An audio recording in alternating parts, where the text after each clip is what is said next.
First at 4:30, an Eastlake family is suing the city of Eastlake, claiming their 4-year-old son was seriously injured after being exposed to dangerously high chlorine levels at the Surfside Park splash pad. In fact, the lawsuit claims that the boy suffered internal bleeding and had to be treated in the ICU. Natalie Clydesdale spoke with the family's attorney.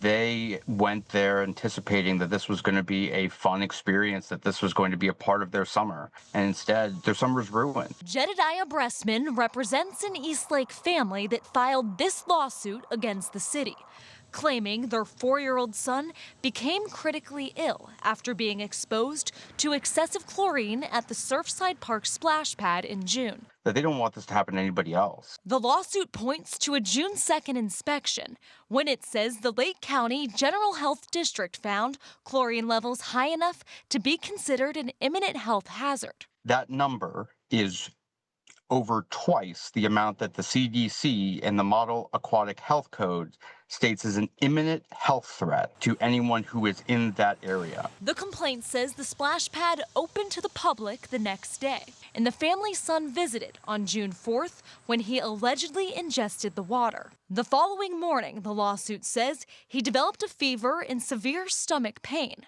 Days later, he began vomiting and passing blood.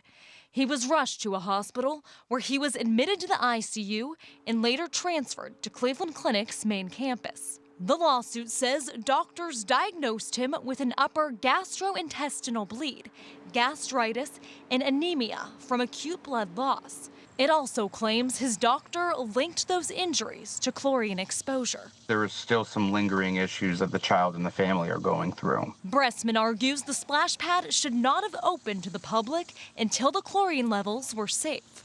The lawsuit seeks damages for the boy's injuries, along with his parents' medical expenses and other losses. When you go to a public place, you're expecting them to follow the rules, and the rules are to keep people safe. Somebody needs to hold them accountable, because if someone doesn't hold them accountable, then this will happen again to another kid and to another family, and I don't want that to happen.